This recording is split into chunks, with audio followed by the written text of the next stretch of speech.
नमस्कार साथियों, एक बार फिर आप सभी का स्वागत है आपके अपने YouTube चैनल पर एक नए वीडियो के साथ में।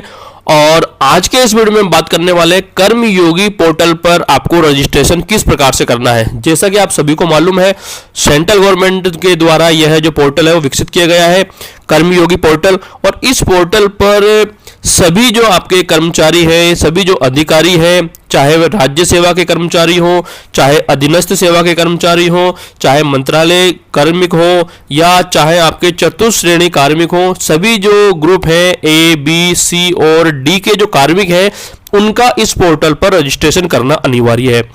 तो आज के वीडियो में हम बिल्कुल आसान स्टेप्स में देखेंगे कि किस तरह से आप इस पोर्टल पर अपने खुद का रजिस्ट्रेशन कर सकते हैं। तो चलिए, सबसे पहले आपको आपका जो एसएसओ आईडी है और पासवर्ड है, उसकी सहायता से आपको एसएसओ पर लॉगिन करना है। आपका जो एसएसओ आईडी है, आपका एम्प्लॉय आईडी है, और इसके बाद में आपको आपका जो पासवर्ड है वो यहाँ पर डालना है। यहाँ आपको पासवर्ड डालना है, यहाँ पर आपको आपका कैप्चा डालना है। कैप्चा डालने के बाद में आपको यहाँ पर लॉगिन पर क्लिक कर देना है। लॉगिन करने के बाद में आपका जो एसएसओ लॉगिन है कुछ इस तरह से आपको दिखाई देगा, जैसा कि आप स्क्रीन पर देख सकते हैं। देखिए, इस तरह से आपका जो एसएसओ लॉगिन है वो आपको दिखाई देगा। यहाँ पर काफ़ी सारे जो ऐप्स हैं उनके आइकन आपको यहाँ पर दिखाई देंगे।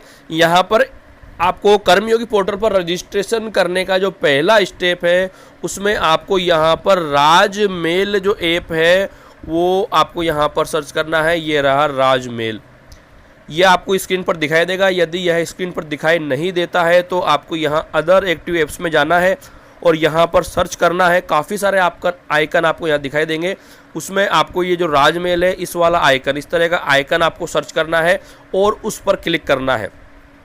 जैसे ही आप राजमेल पर क्लिक करेंगे तो आपका जो इनबॉक्स कुछ इस तरह से आपका ओपन होगा। जैसे आप क्लिक करेंगे तो इस तरह से आपको वेलकम किया जाएगा। ये राजमेल का जो एप्लीकेशन है वो आपके सामने इस तरह से ये ओपन हो जाएगा। यदि आपका राजमेल ओपन हो जाता है तो आपकी जो पहली स्टेप है वो कंप्लीट हो चुकी है।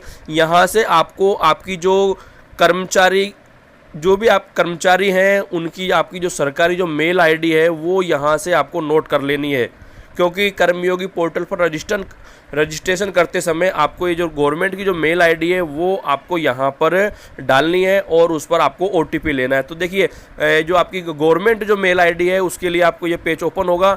यहाँ पर आपको राइट साइड में जाना है, जो चित्र का चिन्ह है, फोटो का निशान है, यहाँ पर आप आएंगे तो आपको थोड़ा सा जूम करके देखेंगे।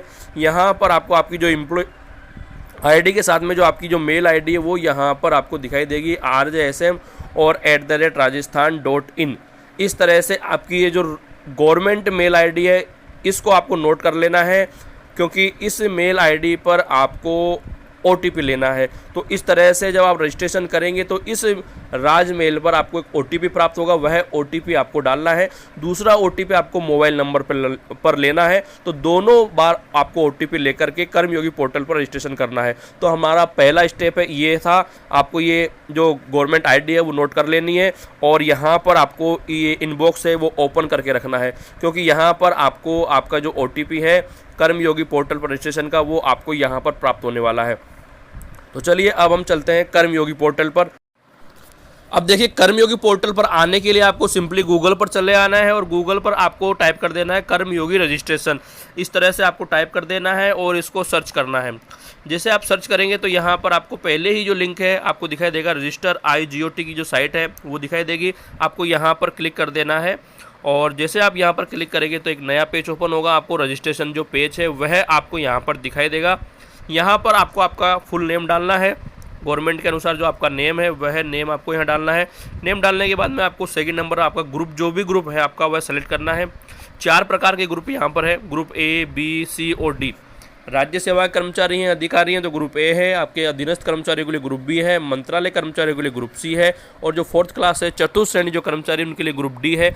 जो भी आपका ग्रुप है वो आपको सेलेक्ट करना है। इसके बाद में आपको मेल आईडी यहाँ पर डालनी है आपकी जो गवर्नमेंट मेल आईडी है, वीडियो के शुरुआत में हमने जो गवर्नमेंट मेल आईडी देखी थी RJSM और लास्ट में rajasthan.in, इस तरह से करके जो मेल आईडी थी जो आपने नोट की है, वह मेल आईडी आपको यहाँ पर डालनी है। और डालने के बाद में आपको उस मेल आईडी पर आपका OTP चला जाएगा और OTP देखने के लिए आपको वही SSO लॉगिन करना है। लॉगिन करने के बाद में आपको राज मेल पर जाना है और राज मेल पर आपको आपका जो OTP है वो आपको दिखाई देगा। उस OTP को यहाँ पर डाल करके सबमिट करना है और इस तरह से आपकी जो मेल आईडी है वह है गवर्नमेंट मेल आईडी वेरीफाई हो जाएगी। यहाँ पर आपको ब्लू टिक आपको यहाँ पर दिखाई देगा। इसके बाद में सेम इसी प्रकार से आपको नीचे की तरफ आपका जो मोबाइल नंबर है वह मोबाइल नंबर आपको यहाँ पर डालना है और मोबाइल नंबर पर भी आपको OTP लेना है और OTP लेकर के यहाँ पर आपको सबमिट करना है, वेरीफाई करना है। आपको यहाँ पर ब्लू टिक आपको दिखाई देगा। इसके बाद में आप किस प्रकार के कर्मचारी है, सेंट्रल गवर्नमेंट के या स्टेट गवर्नमेंट के, तो यहाँ पर सेंट्रल या स्टेट आपको यहाँ पर सर्च वो सबमिट कर देना है, टिक कर देना है। इसके बाद में आपको ऑर्गेनाइजेशन, आपका किस तरह का ऑर्गेनाइजेशन है, कौन सा आपका डिपार्टमेंट है, वह डिपार्टमेंट आपको यहाँ पर टाइप करके सर्च करना है और उसको सेलेक्ट कर लेना है। राजस्थान एजुकेशन है या रेवेन्यू डिपार्टमेंट है, जो भी आपका डिपार्टमेंट है वह डिपार्टमेंट यहाँ पर आपको सेलेक्ट कर लेना है। इसके बाद में दोनों चेक बॉक्स है इनको आपको टिक कर देना है और टिक करने के बाद में आपको यहाँ पर साइन अप पर क्लिक कर देना है। जैसे आप यहाँ पर क्लिक करेंगे तो आपको एक मैसेज दिखाई देगा कि आपका रजिस्ट्रेशन है वो सक्सेसफुली हो चुका है। इसके बाद में आपको किस प्रकार से लॉगिन करना है, तो लॉगिन करने के लिए आपको यहाँ पर नीचे की तरफ चले आना है और यहाँ पर आपको साइन इन का पेज आपको यहाँ पर दिखाई देगा। साइन इन का पेज आपको यहाँ दिखाई देगा। ये साइन इन का पेज है, यहाँ पर आपको क्लिक कर देना है। जैसे आप यहाँ पर क्लिक करेंगे तो आपके सामने फिर से नया पेज ओपन होगा। यहाँ पर आपको दिखाई देगा कर्मयोगी भारत। यहाँ पर आपको लॉगिन विथ पासवर्ड की सहायता से या लॉगिन विथ OTP। तो जैसे ही आप लॉगिन विथ OTP करेंगे तो यहाँ पर आपको ये लॉगिन आपने किया, यहाँ पर आपको अभी जो आपने मोबाइल नंबर वेरीफाई किया था वो मोबाइल नंबर आपको डालना है। यहाँ पर आपको OTP प्राप्त होगा और OTP प्राप्त होने के बाद में आपको यहाँ पर सबमिट कर देना है। सबमिट करने के बाद में जैसे आप सबमिट करोगे तो आपका जो कर्मयोगी जो पोर्टल है वो आपका ओपन हो जाएगा।